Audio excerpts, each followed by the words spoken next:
Good day, race fans, and welcome to the Intentional Wreck podcast made by race fans for race fans, from the casuals to the lifelong gearheads. My name is Jeff, and I'm here with my fellow hosts Corey and Finn, and you can find us on YouTube, Spotify, and iHeartRadio under the name Intentional Wreck. You can also find us on Twitter under the handle at intwreckpod. That's at INTWRECKPOD. I feel relaxed and am ready to get back to it, and I'm happy to be bringing a show back to everybody after a nice break. It was nice to take a week off and kind of enjoy things outside of NASCAR on a weekend here during the spring summer season, and that was nice. But it's also nice to get back and get back to talking racing. So I wanted to see how you guys enjoyed your break and week off, and if you enjoyed the All-Star race, and see how you're feeling about things. Yeah, well, unlike the chases, during our off days, I didn't break any bones, no broken legs, no broken arms, no broken fingers. So definitely feel relaxed. I think when we looked at the season the other day, we were like, wow, there are no breaks. There's like 1 week off, I think, halfway through June. But we're going to be doing this pod every Tuesday for an hour or more chatting. So, yeah, definitely a good time to take a breather, watch the All-Star race without having to worry about just a week of not having to prep, and that's fun stuff. But that means this episode we got a lot to talk about with Darlington and the All-Star race, as well as the upcoming crown jewel race of NASCAR, the Coca-Cola 600. So, and it was a banger last year. So I'm still thoroughly in the thick of my obsessive phase when it comes to racing, and had I not been out of town on Saturday, I probably would have watched all the festivities on Saturday as well. But I mean, I watched every second of the All-Star of at least the Cup Series, the Open and the All-Star race, and it was all right. I mean, it was definitely a light week in terms of content. To just as a new fan trying to accept that it really doesn't mean anything, and you can just kind of watch it like and not care too much, was nice. And of course, Briscoe top fived it when it didn't mean anything. So that's par for the course. Hey, it's a good way for them to test different things on different packages. A, for speed, and B, just, knowing, okay, hey, mate, maybe we don't win this thing. Let's try something that might carry on to a Martinsville or Richmond Part 2 type situation. But before we get too deep, Darlington, you got what episode 20 of Ross Chastain pissing off everybody in NASCAR. The dude was on the Pat McAfee podcast the week before. Everybody loved him, thought, this is the greatest thing, the punch, the hard racing. And then the next week, I mean, I will say this, Chastain has built his reputation. That does not need to be said. Larson, it is solidified. Larson is close to that. I've seen him run Chase up high. He runs guys high against the wall. He ran Bubba up high against the wall last year. That led to that fiasco. And while Chastain not lifting in that corner on that restart and just putting himself and Larson in the wall, you go back to the caution that was right before that, and Larson did the same. Larson gave him no room to get loose or tight on the outside lane. Larson was right up in there, and a caution occurred right behind them, right? Was it Truex that got himself spun? Yeah. Is that what ended up happening? So yeah. Truex got himself spun, but they went back and watched it, and Larson had doored Chastain, giving him no room, and he was put into the wall. So I think Larson is definitely getting a little bit of love for being the championship driver, one of the Hendrick guys. He's definitely got himself a reputation. So those two have been clear of each other for most of the time. But what was it, Dover, when he held up, when Larson got mad at Chastain, held him up. Now we see this. This is interesting because Larson's the kind of guy that gives no room as well. He races hard and he gives no room. So what are your guys' thoughts on that? And then of course Byron coming out of nowhere seemingly and stealing a win there because those knuckleheads kept wrecking each other. Well, that's the thing. Larson's done this before. It's not out of character for him, but the big difference is if you look at how many trophies he's carried home, right? Compared that to Ross, and it's not that Ross hasn't won races. It's not that he doesn't win, and it's not that he's not in the running. but it really just shows kind of what the difference is when a certain behavior is performed by a certain person, right? If you're Kyle Right. Larson and you've taken home a title and you are a contender to win every single week, pretty much regardless of what's thrown in front of you, and you are somebody who's dangerous on the racetrack all the time, then you're going to be looked at a little bit differently than someone who has maybe a little less experience or a little less under his belt, the way that Ross Chastain does, who has done this before he's gotten that under his belt. Right. You know, Well, because and how I many think times have we watched Larson do, this exact thing, maybe not with the same abandon that right. And Chastain has shown. Larson is not the kind of driver that you necessarily want to have a rivalry with. Like I have my beefs with Larson, but like, dude, I mean, you talk about picking on somebody your own size. It doesn't get like he is renowned in the entire Cup Series. Everyone knows that Larson is the man, right? So, and That no one really disputes it. So, Have you kind of for Chastain to kind of get okay, so I know where that's going, right? The power move of Larson just pushing Chastain down the backstretch.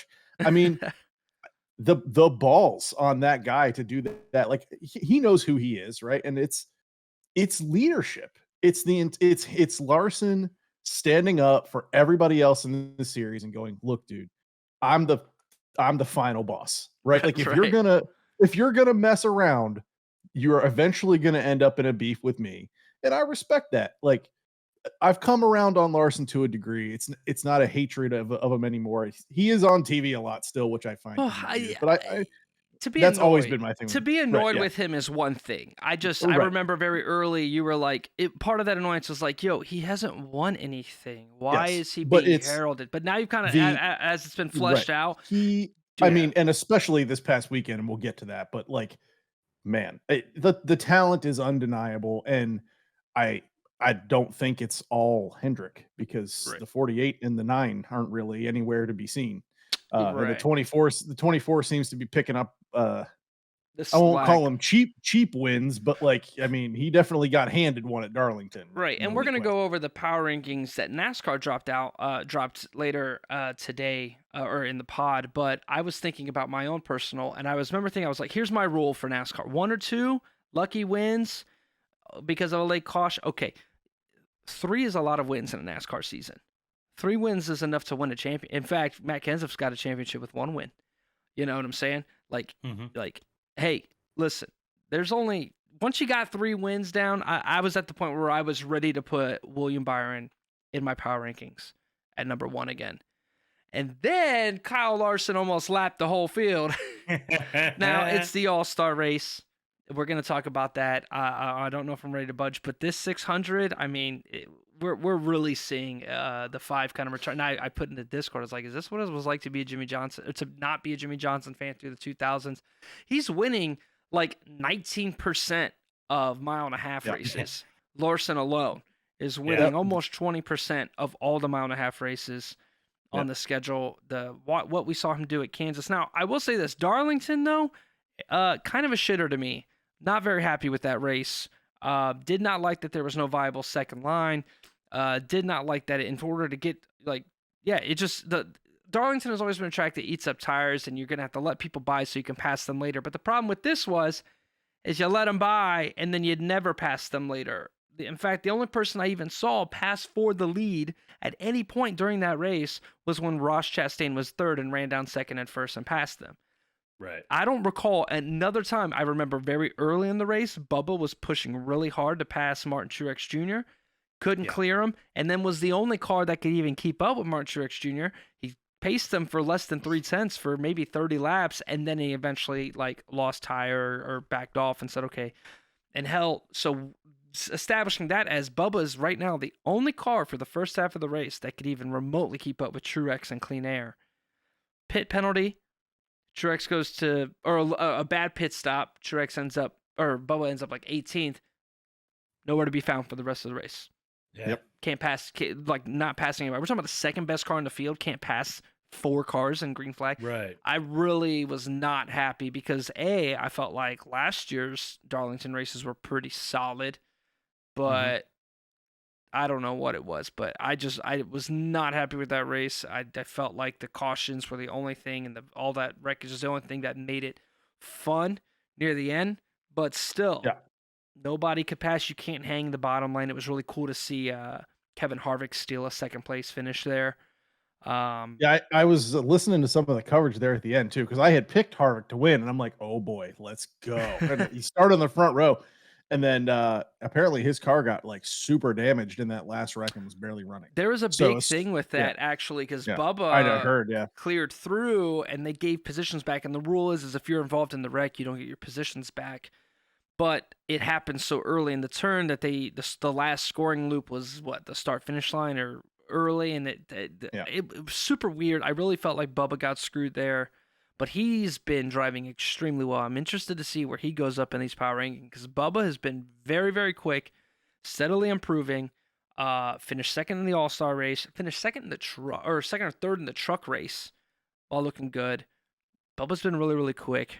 Um, I don't have anything more for Darlington. Jeff, did you have anything of note? I mean, again, I got bored. Gotta be honest with you, just first mile and a half track, I got bored at.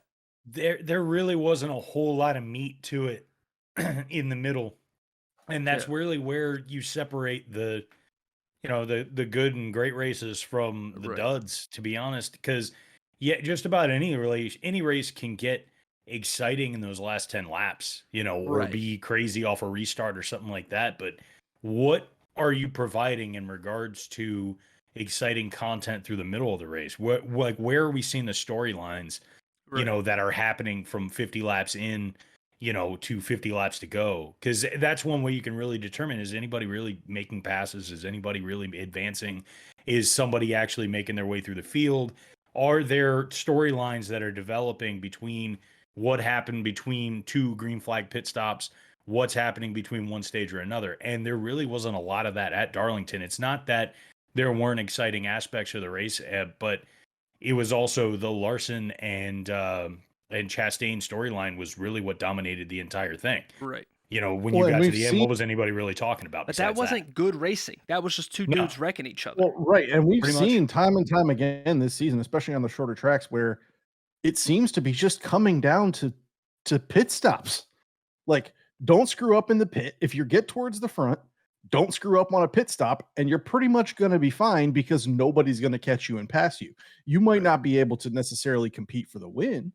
Not every car can do that, but like you're not going to get passed by randoms Right. under green flag, Right. with everybody on sort of equal pit strategy because it's all being determined by anywhere between say 2 to 6 positions during pit stops. That's where all these big jumps are being made. So Right. I And there's mean, also that, there's not a lot in lines of green flag pit stops at some right. of these tracks either that really shape the field in the way that you kind of Right. expect.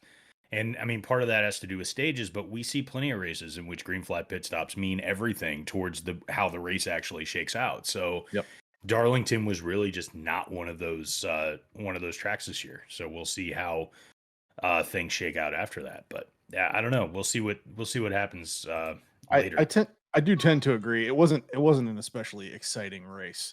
The battle at the very end was really where the meat of that race landed, and both of the guys involved in the shootout didn't end up winning. So it seems like you just never know. Be third at the end, and you're in a pretty good spot. Yeah. Yeah, just you get yourself in a position to go and see if you can eyeball the front, but maybe not be up in the mix for it.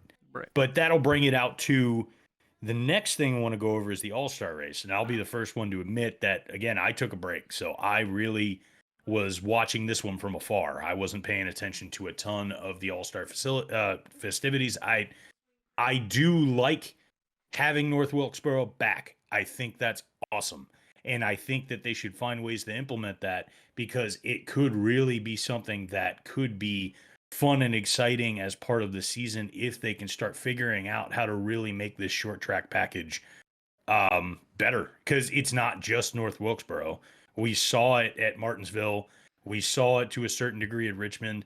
We've seen some of the shorter tracks just generally not be super exciting this year yet, and I know NASCAR is working on it, and it's going to take a little while to get there. It's not just we're now at a point where mile and a halves aren't the only spectacle anymore. They're still the best on the schedule, but they're not the only spectacle right now. So, Right. So the All-Star race, I thought the Open was fantastic. The Open was awesome. mhm. Two key things there, right? First off, Gibbs looked incredibly fast. The 10 looked incredibly fast. And then Barry started on the front row as well. They obviously got tucked in single file really early. There's the grip patches on the low lane that was really stopping anybody from really getting anything on the outside lane. And the report was that the cars were incredibly loose. They said you had more grip on dirt, was what a lot of the drivers were saying. Then that's the old worn out service in North Wilkesboro. Now here was what made that one competitive and how it worked the way it did. Jeff, you didn't watch. Everybody, from what Larry McReynolds was saying, was carrying fourth gear, except for Josh Berry in the 48. Josh Berry pulled fifth gear. So what is the differences there, right? Well, pulling more wheel spin and you're getting quicker. So you saw Gibbs was really, really quick. You saw people were pulling up to the bumper of the 48. But then there was some significant points. There was a restart where Barry came out ahead of Gibbs after a caution. It might have been the Noah Gragson caution. It might have been something else. Noah smacked the inside wall, got tight, and just hit a bunch of people. But he came out and he was racing. They were racing, and Ty is just beating on the bumper of the 48. He's racing clean, but he's obviously quicker. So the 48 goes, I'm in fifth gear. I'm slower than this guy right now. Instead of getting shoved out of the way and then a train of cars going by, he actually let Ty go on the outside off a corner exit. He stayed low. Ty went on the outside and he trailed, and then nobody could. Then again, people were getting close. The 10 was getting close. There was a situation where, because of a caution and a restart, it had led to Ty Gibbs had accidentally gotten into contact with somebody, McDowell, and spun him. So McDowell ends up with a broken toe link, driving this car around, super loose, broken toe link. It was wild looking, dude. And he pins Ty Gibbs down to the wall during a corner, and it messes up Gibbs' exit, and then Barry drove by, and then they got clear of him, and it was like, all right, cool. Well, Ty Gibbs is going to run him down, but here's the problem with fifth gear: he saved way more tire. And at the end of that race, it literally went from the 10 and the 54 being the fastest cars on the track to Barry pulling away. So it was really interesting to see the passing, how aggressive they could be. Eric Almirola made it was the big brain move of the entire race. What Josh Berry did, letting Gibbs go at that one spot. It was like they even said it on the broadcast, like that was kind of low key genius what he did right there. Just not to give up one spot, knowing that second is more important, tantamount to a win in the Open, and he knew he could keep second place. Right. If he let Gibbs by. And then because of Michael McDowell's saltiness, and then because of the tire, I would imagine even the tire might have mattered later, but that was really interesting to see. But then we went to the transfer to the actual All-Star race, and that was a snoozer by a lot of people's perspectives, right? And I wanted to point out something. I'm going to pull up the truck race, and this is Kyle Larson in the 7, running down Bubba Wallace, who's on older tires here. I want to see if we could see the line. But one of the things that Bubba found out, and Kyle, you kind of see it there, getting all 4 tires on the concrete. There's no grip patch. They were saying that they put grip down. It was almost like grip tape, right? And you see there off of exit there, Larson here in the 7, like you see the dark, that's that grip tape. That's where the grip was on this. That's why there was no viable outside lane, because that's what allowed these guys to have any sort of grip, because they were sliding around. But look at Larson in the truck. All 4 tires are on that concrete apron. And that is wild, dude. He found that out, and he found out that had speed, and Bubba knew that too. Now, Bubba's on old tires here, so they knew that this was going to happen. And this is actually a little cool little move that Bubba pulled on older tires, little crossover here. But he just couldn't hold off Larson with the newer tires. But this was really good racing here. But eventually, Larson would clear here and then would go on to win the race. So NASCAR dropped this video of Kyle Larson. It's in really, really fast mode here of him running everybody down. This is after a caution occurred. Kyle Larson got tires and 18 laps in or 15 laps in or something like that. Right. Yeah. And was had a bad pit stop and was sent to the back. Right. I think he was a speeding penalty. So this is Larson driving through the field here. Again, super fast mode here. But what I want you to watch is A, how crazy the new tires were on how much he passes on the outside. And B, as he's getting closer, watch. They were talking about, because the cars are so different than the trucks, that going down and using that apron wouldn't be possible. So I'll go ahead and start this. First off, the tire's crazy on the outside. This is the Kyle Larson show. That's what this whole race was, ultimately, dude. Right. It was just Kyle Larson showing off. He's passing in bunches. He's it's not just like, every single lap, dude. Every single lap, he was passing people. So here he's getting locked in. You see, look at that. Down there on the apron. Didn't work out, got a little bit longer, but you're going to find that he doesn't do it in the 1 and 2, but on this concrete corner, there he is, boom, under the 45. Doesn't use it here. On exit, gets down in there. And you notice, like, just that, like, little diamonding on the exit within the concrete is what allows him here. Gets under the 29. He's the only car doing this. I can't believe nobody watched a truck race at all. And it's no surprise the two guys that ran the truck race and found out that was useful are the guys who finished first and second. There he is on the concrete again. That's all it really was, in my opinion. Like, that's the difference. Yeah. Can you get speed on? How do I find speed on exit when it's extremely loose? All right, cool. Got under him on the concrete, underneath the 20. Look, every other car is not even touching the concrete like he is on exit, and he's the only one there. Are they going to change? Like, are they going to redo the surface? I guess it'll be dependent on what they're actually. They're still figuring that out, and I think the people. Yeah, people that own it are like, we will not repave it unless we absolutely have to. That's pretty much what I heard. Like, I just, when I was watching this back, I remember going like, hey, how do you pass the whole field when nobody can pass? Like, yes, he's the fastest car. They had something figured out. But keep in mind, he was awful in practice. Awful. And then he runs a truck race, and they find out that they can use that concrete apron. He's passing everybody. That might be, honestly, with how slick they were, just this little grip, I wager, is what gave him I mean, look how he's making. So I have to disagree a tiny bit with you, Finn, and that is, it's not only that Larson and Bubba figured out that they could drive on that concrete apron. The top 3 finishers all took tires at that early caution, 15, 18 laps into the race, went straight to the front. Right. All 3. I think the third one was Reddick, if I'm not mistaken. But there's, when we're talking about tires and a track like this that wears tires so much, he would stall eventually. Like, yes, having new tires is good, but not passing 18 cars. Right. He had lapped the 13th place car in a field of like 26. And it was wild. We're at the top 5. How many use the concrete on exit? There goes Briscoe. Adios, Briscoe. Concrete on exit. I do remember Briscoe gave him a little bit of a fight, and then he just was gone. This is okay. Well, in Larson's my mind, winning this race. This was the mat. He raced on Saturday. He raced the truck race. He found out that he can use that little patch, and that was enough on exit to let him pass every single car that he has passed in this clip outside of the outside guys. He caught in that turn. Because, these guys, Denny's kind of pacing them. Cool. All right, boom. On exit, huge run. It's a springboard. It's crazy. It's a springboard for him. He's coming off of that turn and basically propelling at will past whoever he wants to. Because they can't get up to full throttle. So, look, we just watched 3.5 minutes of passes. Every pass was off of that. I don't know how. A single spotter should be like, hey, go on the concrete off of 4. Go on the concrete off of 4. Diamond 4, hit the concrete off. So, and then from here, he proceeds to then go another 12 seconds of gap in these guys. Absolute insane performance. I don't hate this. I get that it wasn't the most awe-inspiring finish for the All-Star race. We've had some legendary races in the All-Star race, some really fun finishes.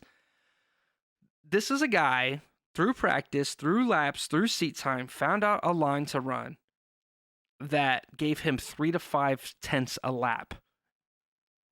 Okay, everybody else can run this line. It was just the Kyle Larson show, man. So, but the thing is, like, I have this idea in my head that these guys are all just such impeccably good drivers. I don't really know that that's true, man. The more and more I watch it, there is some difference that some of these guys can do. Like, I feel like you don't think Denny Hamlin would have picked up on the fact that someone was doing that and tried it? I Like, don't why didn't I he I don't they know. didn't even try it, dude. Uh, Like, I don't not understand. yeah, I watched it twice, and not a single car did it Yeah. until a lot and if they did, it was I wish I could see the in-car Bubba to see if he did it too. By the end, there was a couple cars that were dropping, like, 2 tires onto that. But Right. Larson was getting right up on the wall and trying his best Mm, to get all 4 tires, yeah. yeah, It was I mean, it and was an impressive and display, it it really was was. I was from the truck race. I remember they were talking about it, so it was really weird that I didn't see them talking about it at all at the race. I think after that point, it was like, well, he's so far ahead, who cares? Um, but no, that was an incredible performance. Now, does that translate to other tracks? I don't know. You know what I'm saying? I I don't think that's quite. unique too, specifically with that track. I mean, because Right. how many the other thing to that I did want to point out that I was catching as far as this is concerned is one of the reasons why other folks may not have tried to take that line is there's a risk to that line because you're getting that close to that inside wall. Right. Not Yeah. every track has a wall directly on that Oh, inside dude, line like that. in the open, who was it that slammed into It the was wall in Noah. the It was open? Noah Noah Gregson. Gragson. Jeff, he was coming around, I don't know if it was that turn or another one, but, like, the wall kinda juts out a little bit, and he seriously took the turn too early and just slammed into the inside wall and blew up, like, 3 cars outside of him, dude. Yeah. It was bad. So, like, when you get down close to that, you're absolutely right. There was some risk involved there, but at some point, I mean, dude, shit, there's $1,000,000 on the line. Like, Well, right. That's risk it. so that's Take the the thing risk. though. That's what I think it is. If this was a points race, I think more people do it. Yeah. Maybe. Honestly, I think you see more of that in a points race than you do in an all-star race. It's not unlike you seeing somebody, not Right. quite sprinting it out to first in the all-star in the MLB all-star game. You know what I mean? Like Mhm. it may have just been around, let me see if I can get this top 10. Let me Right. see if I Yeah. can finish strong Right. or, And test the that car.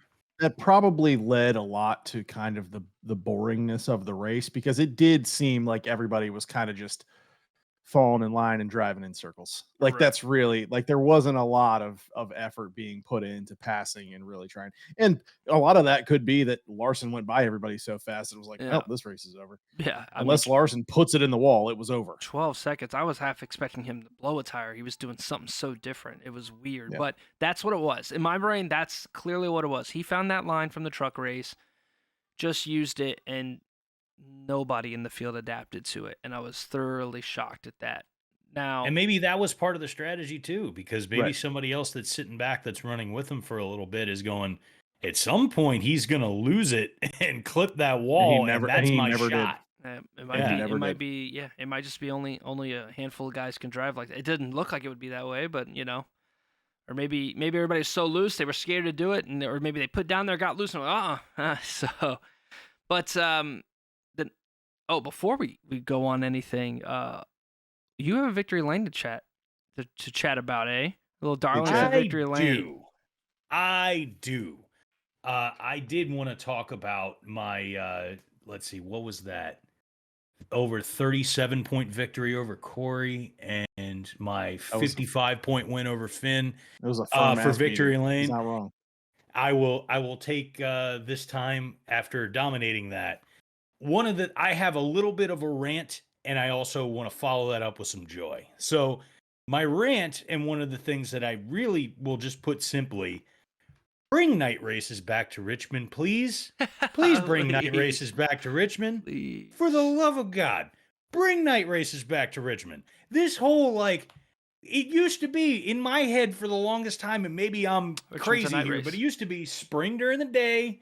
It was spring daytime race, summer or, playoff adjacent race when Richmond was part of that. It was going to be at night, and it made it so much better. And I've talked to other people who maybe have fallen out of the NASCAR circle for a while who still find it appalling that NASCAR is not doing a night race at Richmond. And I have to agree. I think that's absolutely batshit insane Mhm.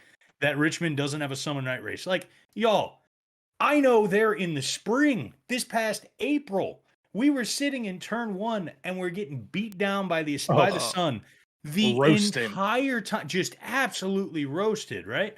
And now all I can think about is, man, July 30th in Richmond, Virginia, knowing it's about to be 95 degrees before heat index, and you're like, Oh, like, bro, we have, already found our solution to that yeah, problem. it would be sizzling. Like my legs are gonna be sizzling like briskets on those damn grates. But anger aside, let me follow this up with some joy.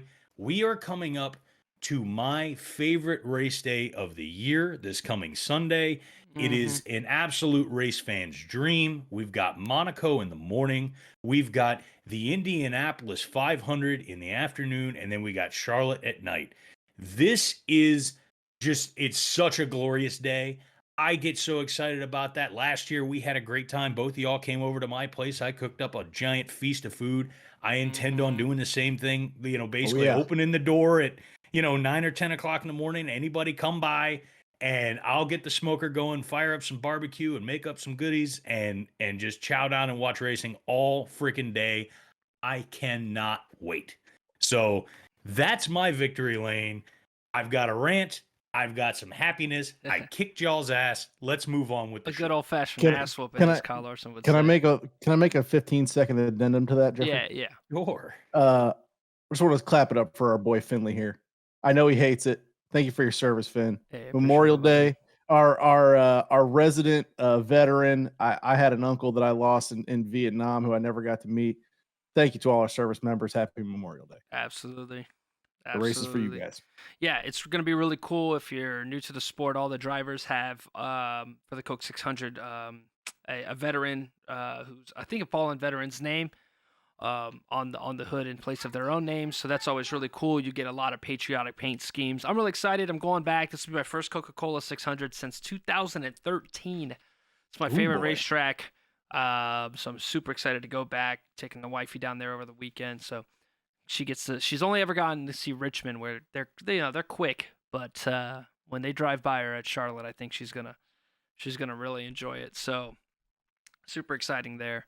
Corey's psyched for the 600. And to give y'all an idea what he's doing, Corey is driving 3 hours to and from Pennsylvania the night before and then coming to my house the next day to humor me and eat a bunch of food. Oh, I ain't He's humoring gonna anything. sleep through the Indy 500 for sure. Oh yeah. He's Oh, sleeping you ain't right bro. through You the ain't 500. seeing me for Monaco. I can tell you that right now. That's I will not. I that's won't be there perfectly until the fair. 500. But yeah, Yeah. I'm going up. I'll be in Hershey on Saturday night to see Blink-182, and then I'm turning right around driving home Saturday night so I can be at Jeff's on Sunday. So And- Yeah, this and man's this is driving quite a 6-7 weekend. hours the day before coming out there. But yeah, you come by whenever. I'll start rolling smoke at like 7 o'clock attaboy. in I'm the down. morning, and we'll have plenty of tasty treats on the table by the afternoon. So Oh, yeah.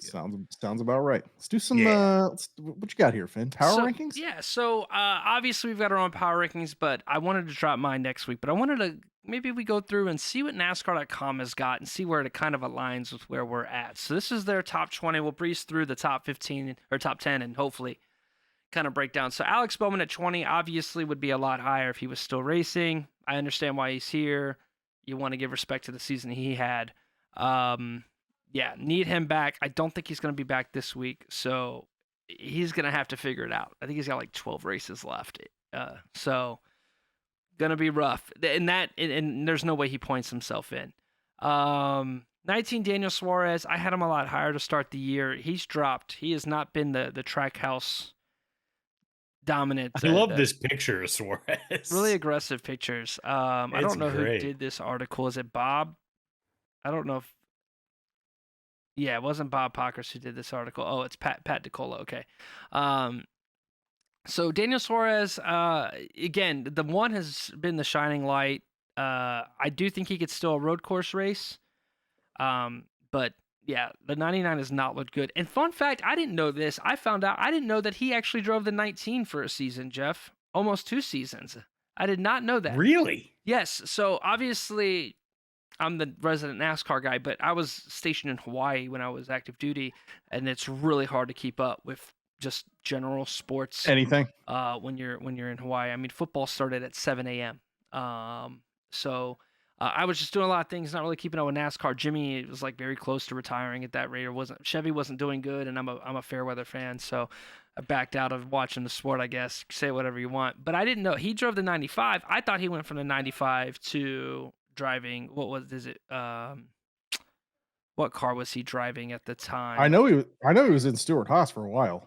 Yeah, I couldn't remember exactly where it was, but he won the Nationwide Series for Joe Gibbs, and then he slotted in as the 19 after Carl Edwards retired, and it was 2 seasons, some change there when eventually it went to Martin Truex Jr. after Truex won the championship in the 78. So for a very small team, Front Row Motorsports. So yeah, interesting there. I did not know that he drove that. So here at 18 is Chase Briscoe. I do think that he did have a really good 3-race stretch, but now it looks like he's kind of, I don't know. Yep. What didn't bring the good car to Darlington for sure. Looked good in the All-Star race. No, they once again forgot the motor in the 14 at Darlington.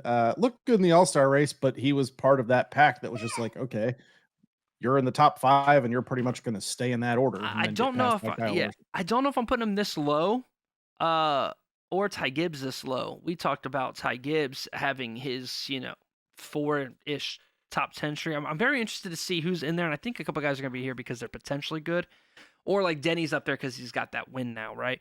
But I would argue these guys are a little low. I mean, the Briscoe effect, it's Ford. Ford is terrible right now. Like they can't win anything. Like I'm not ready to put Chris Buescher over these guys. At 16, it's 0 wins. I get that his ranking might be a little bit higher, but like he has not been as nearly as good as his teammate and owner Brad Keselowski.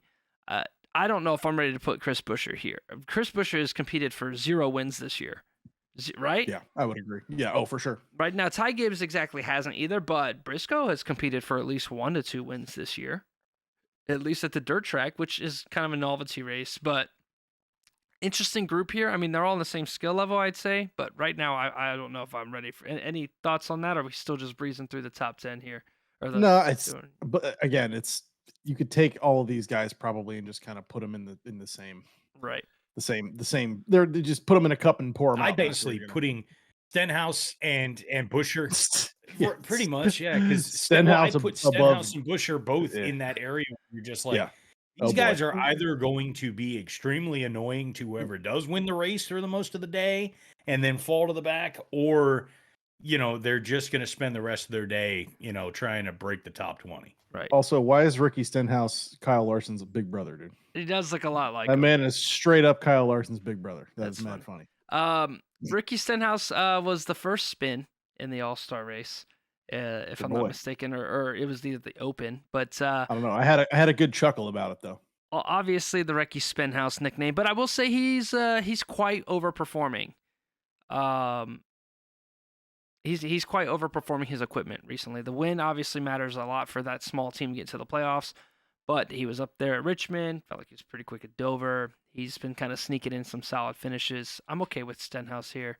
Ryan Blaney, 14th. It says Ryan Blaney's in no way having a bad season. I'm not going to lie. If you are in a top Penske ride and you're not a top 10 driver in NASCAR, power ranking wise, that's a bad season. I don't know if that says anything to Blaney. They obviously know that Ford's in a down year. Yeah. But, yeah, this has been a complete turnaround. It's like William Byron space jammed Ryan Blaney and took all of his powers and put it into a steering wheel and then put it on his 24. Like that's what I think has happened. It is rough for the Blaney crew. We're gonna get towards the top of this list, and we're gonna have to really convince ourselves that Logano and Harvick belong there, and Keselowski, guys who are driving Fords that just can't win anything. Right, they can't win. Like it's not even close. So interesting that this person feels the same way about I do about Bubba, who is probably out of all of this group, aside obviously the one that has a win, he's the one that I think is the closest to having race winning speed, aside from Gibbs or Briscoe on his best day. All of these groups of guys, Bubba really seems like the closest. He's driving well at all phases of tracks, so it's good to see him turning around.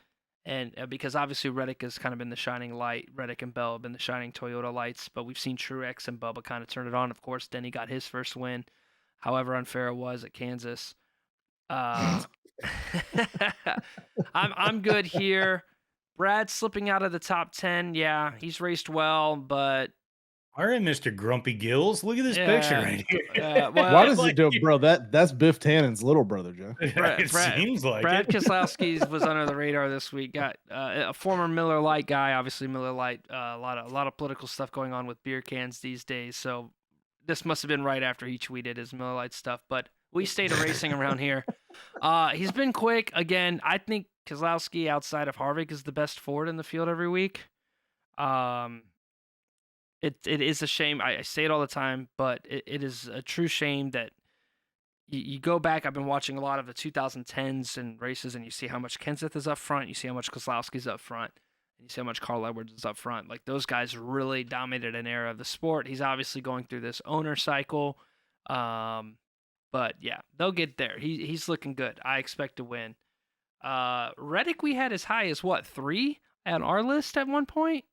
3 or 4? Yeah, he had just got done ripping off a win and looking absolutely unstoppable, I think, when we first did this. Yeah, he's kind of been back to the start of the year where it took a while for him to even catch Travis Pastrana in points.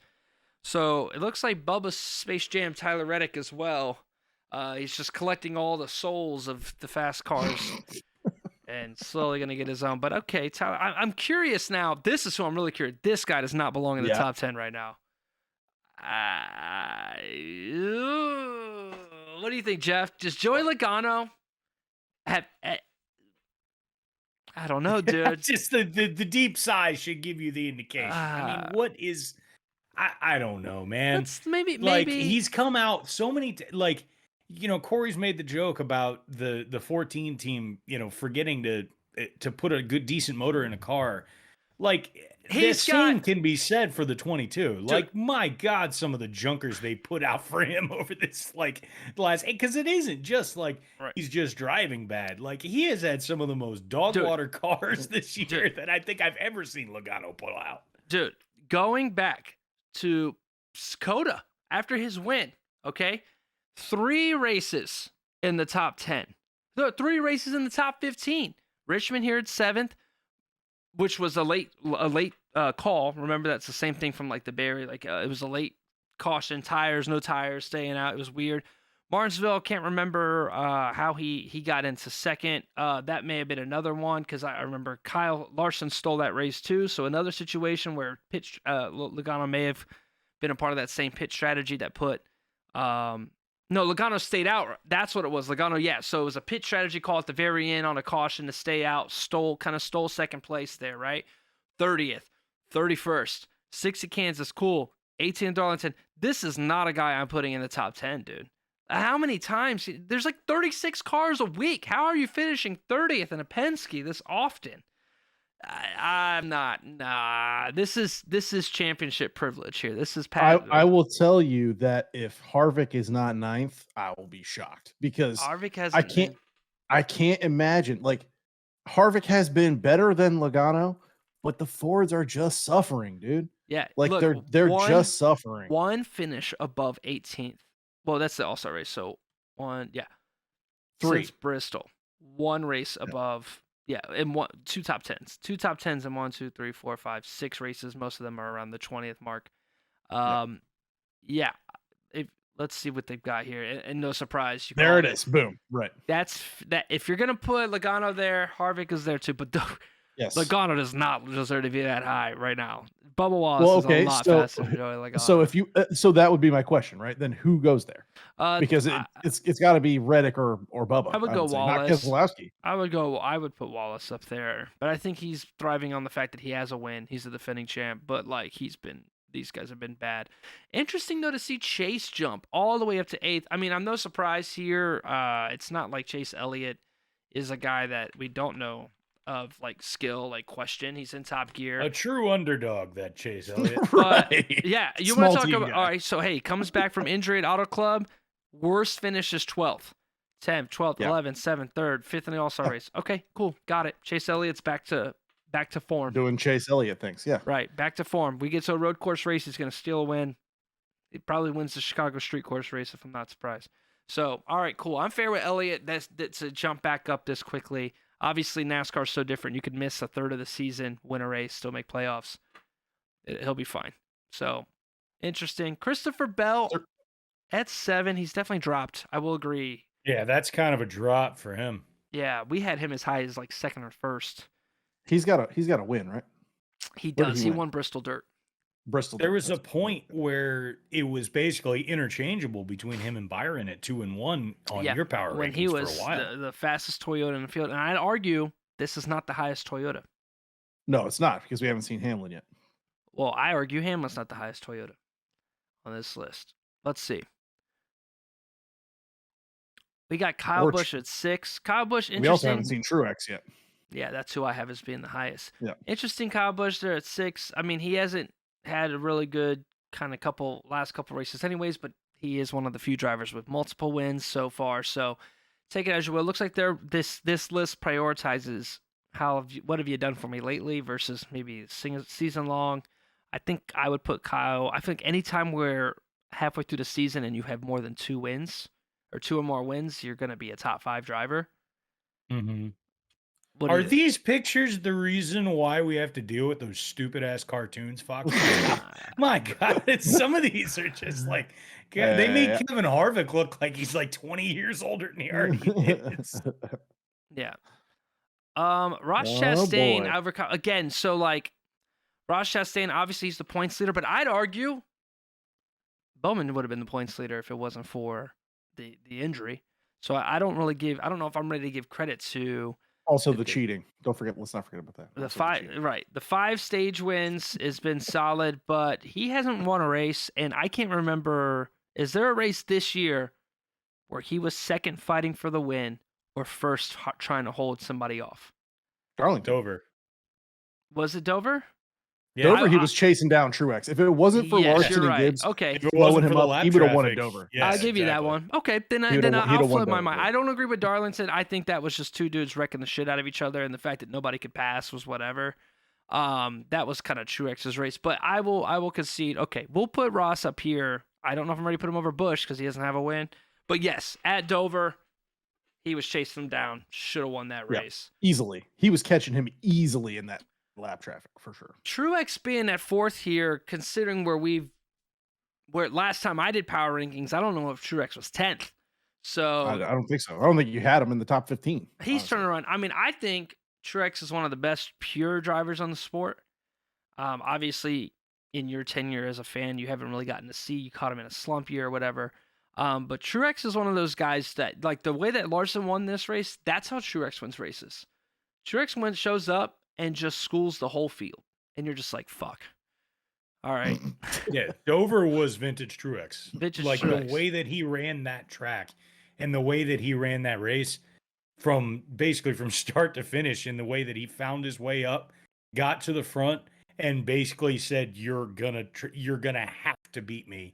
Right. And basically just got up to the front and didn't look back, aside from, Chastain getting caught up in lap traffic. Dude, but it doesn't take anything away from how well he ran that race. But I would say that was vintage Truex. We're going to have to go through Truex's career one time. Like, such a weird situation. So Truex won the Busch Series when he was really, really young.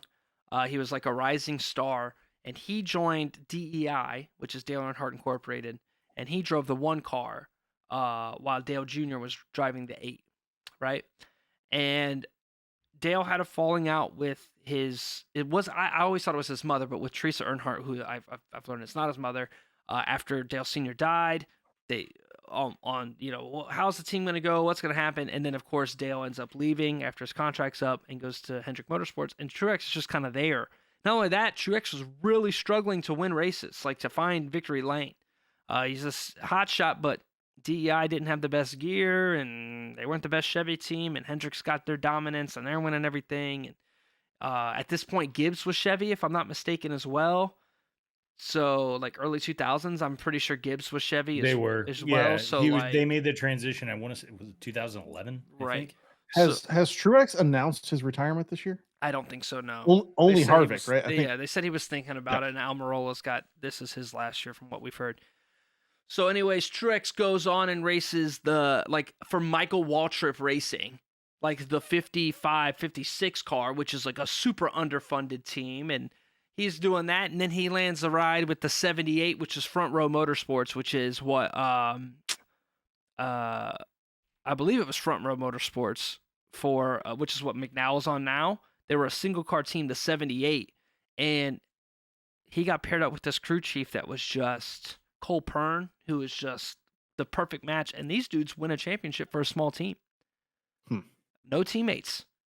They win a championship, and then he earns his way into the 19, and he's been pretty much a consensus top 4 guy, making the championship 4 every year. So Truex we'll have to deep dive into it, but a very interesting career. So I wasn't too worried about his resilience because his entire career has been, I'm driving shit cars, I'm in a bad situation, and finding ways to overcome. So Truex to 4, very interesting. I don't like this. I don't know if I'm ready for 3. Let me think. He's competitive. He was dominant at he was really good at Richmond. He was really good at Kansas. Let me run. By the way, to correct myself, it was 2008 was the shift from Chevy to Toyota for Gibbs. So he won Kansas. He was solid at Dover. He was solid at Martinsville. Again, I don't know. We're looking at the consistency, right? 16, 20th. Obviously, 20th at Richmond came because of was it a pit penalty? Or a bad speeding penalty in pit road twice. Right. He was nothing at Bristol Dirt. I'm ready to say that he's worthy of a high top 8. Okay, so who do you put there? So who that was in their 6, 7, 8 range are you bumping up? Chastain? Maybe? I think I stand by what I said that I think Truex should be the highest Toyota right now. He dominated Dover, dominated Darlington. I can't remember if he had run down Hamlin at Richmond or if it was vice versa, but the point is at the end of that race on the long runs, both of those cars came to life. I would put Truex above him. I would put Kyle Busch above him, and I don't know about Ross and arguably Chris Bell. I mean, again, obviously you can't just look at, right, I'm kind of like looking at box scores here. I'm not trying to say, oh, your finishes. You know what I'm saying? Like everything tells a different story. Christopher Bell had a great dominant first year, but yeah, he's the 36th there, but it's not exactly. He got wrecked at Kansas, yeah. Yeah, probably still Bell. I would have no problem putting Bell over Hamlin for just body of work this year. Right. Again, are we thinking what have we done lately or the full year? And I think maybe lately Hamlin's really turned it on. He had I would say arguably the worthiest win of the year out of anybody, Kansas and maybe Kyle Busch at Auto Club, where he found speed, he ran down the leader, and he passed him for the win. Like, no gimmicks, no caution, no funny business, like straight up earn that win. Then he comes to life, he's got all the potential to be the top guy, but this is extremely high. For either him or, for what it's worth, I didn't think him or Truex would be this high. I think Kyle Busch probably deserves to be in here. Maybe even, again, Ross doesn't have a win, so that would explain why he's below these guys. So it's interesting. Who do we think? We got 2 and 1 here. We know who they are. They're going to have Larson first. You think so? Of course they are. Considering the Willie B. Of course they are. Dude. They're going to put Willie B at 2. I think you're going a little too hard on the All-Star race. But it's flip a coin for these two. Yeah, I mean that clinic that Larson just got done putting on Sunday, right, is coloring this a little bit. But I mean, who cares? Who cares if they're 1 or 2? They've won half the races this season. Yeah, 3 races, 3 race wins to 2 race wins. Right, and I think if nothing else, and they may be trying to skim Byron a little bit off of some of the clean air stuff. Right, but it doesn't matter. But one of Larson's wins, he stole at Martinsville. Like, again, that's how I was thinking about. I was thinking about biting my own. I was like, well, if I'm going to talk shit about Willie B getting, he's got 3 races where he's won. Kyle Larson has the 1 race that he looked fantastic in. What was it? What was his first win? What in Martinsville? Did he win Richmond? All right, yeah, he won Yes, Richmond he that won we at went to, Richmond. right? So he So of he course he almost did. kind of stole Richmond if you think about it. If you think about it, because of the late caution and the fact that Toyotas were bad fast night, you think about it. So Both of Larson's wins are stolen, but he also had 2 to 3 races completely ripped from him. He's gotten completely taken out by Chastain in 2 races that he absolutely could have won. Right. In Dover and in Darlington. And not to So mention he could also easily have 4 wins right he now. was Easily. winning he was winning Vegas, I think. And there's a call. He had run away, had passed them. He was pacing the field when they had the caution that came out, the pit stop. Bill Willoughby won on the restart. So, no, I'm very, very, yeah. We'll go ahead and say flip a coin on these guys. I don't think I would differ too much. Again, I don't think I put these Toyotas that high. I'm putting Bell a hair higher. But I think a very worthy top 10. I think a worthy top, except for Joey Logano. I don't know what that guy's doing this season. I don't know why you would think that's too many Fords for how bad. And also, where's Todd Gilliland? Todd Gilliland is better than almost all those guys in the top like 16. Well, pull your little sheet up for Todd Gilliland there, bud. Since you've been pulling up sheets for everybody. He has been impressive. I'll pull it. I gotta change the screen back to this. So you got Todd Gilliland in an extremely underfunded equipment. He's finishing 11th and 10th, 8th at Bristol. You're dodging a lot of 25s and 24s there, bro. So my thing with Todd is he's up there, and then again, story of the race. So like a good chunk of these races, he's rolling around top 10, top 20, and not to mention they don't have qualifying speed. You see this? He's out here qualifying 32nd, 35th, 28th. He's fighting his way up through the field. Martinsville, he was up there, and then there was a wreck that occurred that pushed him to the back. I think it was on like pit stops.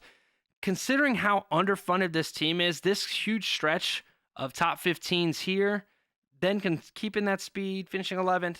Like these are tracks that are hard for these guys to compete at. Like the short tracks make sense. The road courses make sense for these guys to be competitive.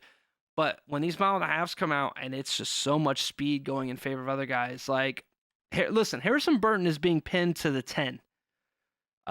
His contract's up with the 21. By the way, I think you're wrong about that, dude. I think Almirola's back for next year too. No, I think he signed a 2-year deal. No, I don't. This past offseason. I'll have to check, but I believe the 10 is set to be out. I think the signed a multi-year agreement to remain at SHR next season will be. I think he's there through next year, dude. This was in 2022 that they signed it. August 2022. Yeah, I don't know. I mean, again, and he always has the option to dip. Everything looks like that, and they've been dog shit slow. I was gonna say he's run so well this year. I mean, why? Yeah, they've been awful. Right. So, either way, Harrison Burton's penned to he's kind of underperformed. That he has another thing too is, the 10 has always been the sponsor car, like the person that brings money, right? Danica had the GoDaddy money. Eric Almirola has huge following from Ford and Smithfield Barbecue. Yep. And Harrison Burton has DEX. So that makes a lot of sense for him to go there in a Ford. And it makes a lot of sense to take Todd Gilliland to the 21 because Front Row Motorsports wants Zane Smith in the 38 like pronto, like yesterday. So I know we've talked a lot about those things, but that's what I'm really looking for. Like Todd has been fantastic. I don't know how you could put like Alex. Like I mean, he just give him Alex Bowman's spot. Like Alex Bowman's not racing. I don't know. He's done. Todd Gilliland. Todd Gilliland is outperforming Josh Berry straight up, and Josh Berry has a Hendrick car. Like I get it. Maybe during the 9 stint, but Josh Berry has effectively raced half this season in Cup, right? Sooner or later, the talent has to show on that. Not saying I don't think Josh Berry. It's going to take time, obviously, but I'm expecting Josh Berry to struggle against Denny Hamlin, not get out driven by Front Row Motorsports. So you're in a Hendrick car where everybody else is winning multiple races. Chase broke his leg, came back in his top 10s. Yeah, top 10. That same car he was in. Now, does that mean I don't think Josh Berry doesn't deserve a chance at the Ford next year? He did sign an agent with Kevin Harvick's agency, but that's the my point is Todd Gilliland. Listen, I know exactly what I'm doing at the race. I'm going straight to their hauler. Going straight to the 38. I'm going Get straight. some Gilliland gear. And there's not going to be a single line. This has been your segment from the #1 Todd Gilla fan. Dude, listen. Listen, I fucking, like, I've been searching. I love Bowman. Obviously, the 48 is always going to be a car that I have near and dear. I obviously would love to see the Legacy Motor Club guys do well, but I haven't felt like fanship like this in a hot minute for NASCAR. Hey, so man. Todd's going to be like Alex and Todd. Those are my guys, bar none, and then when Bowman's done with the 48, unless Todd Gilliland's in there, we'll probably sunset it. We'll probably sunset it. You heard it here first, folks. Gilliland or hit the road. Yeah. So I think with that, as we wind this one down, I say we should get into our predictions for Charlotte. We're getting first? down here Kyle towards Larson. the end. All right. No, I think that's the right call. You won, so you get to go first, Mr. Victory Lane. My lighting is being weird right now. That's fine. I'll take the first prediction. I am predicting Chase Elliott gets a win at Charlotte on Sunday. I think that Dew Theory is coming in. I think that there is really not a track out there that it doesn't come into play if he hasn't gotten his win yet. Chase Elliott's going to contend. He's going to do what he's going to do no matter what. And he's the most popular driver in NASCAR for a reason. All that aside, I think this is the one. I think the grand stage of the Coke 600 is where Chase Elliott gets that win and punches his playoff ticket. Should I go next? Sure, Yeah. Sure. Go ahead. I have to take probably the best driver that doesn't have a win right now, and I'm gonna go with Ross Chastain.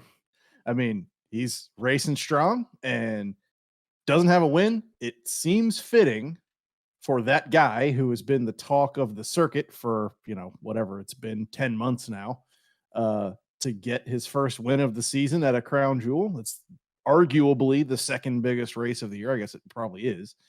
Yeah, Ross Chastain. Just try to, not hit anybody physically or with your car.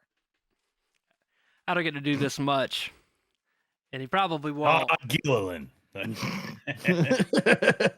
Mr. Charlotte Motor Speedway is there today. He will be racing. Oh boy, I forgot about that. The big dog's back. And he's going to show all these Damn, young is Gordon guns getting back behind the wheel? how 7-time does it. So Jimmy Johnson is going to be my prediction because he's owned this track since it was called Lowe's Motor Speedway to Charlotte. I got an argument with a guy who thought Jimmy Johnson was a scrub because he kept winning at Lowe's and his sponsor was Lowe's. So it doesn't make sense. So they must be rigging the sport for the Lowe's driver to win at Lowe's Motor Speedway. But either way, he doesn't race in all the races. He's going to be doing this race and then the Chicago Street Course. Let's just steer clear of Ty Dillon and hope he can get more than 2 laps into this race. I'm going with my man Jimmy Jam. Boom, confetti. Is he driving that ugly ass car again? No, his car looks great. Oh, they fixed it. I'll pull it up. I'll pull it up. I must have missed regarding your argument there. I must have missed the time where they actually hand out the Cup Series trophy after Charlotte. That's very interesting. Look at this This is way better, dude. That is much better. I mean, look at this bad boy. It still annoys me that the club is not centered over the window, yeah. and it always will. But that's just their thing. I don't get that. Yeah, that's a hot rod. That's a hot rod. Yeah, they're right missing there. an opportunity to slide that right under the bow tie and make that like nice and Center up. centered. But, Yeah. Graphic design is my passion. Yeah. This car looks really, really good. I bought one of the Briscoe, what's it called? Diecast. Damn it. Yeah, one of the Briscoe diecast. I think all the Memorial Day paint schemes are always really, really cool.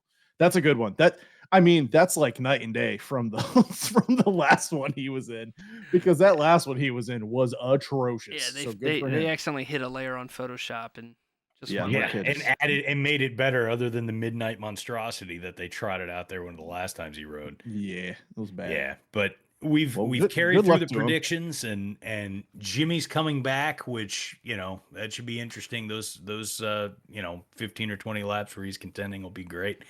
And but with that, I think that's gonna wrap us up for this week. Yep. Everybody, please make sure you check us out on YouTube, Spotify, and iHeartRadio under the name Intentional Wreck. Please like, share, subscribe, tell all your friends. Also find us on Twitter at intwreckpod. That's at INTWRECKPOD. Tell your friends about us, follow us, and happy Sunday, everybody, coming into one of the most glorious race days of the year. Everybody, enjoy your day. Have a Memorial Day. Peace.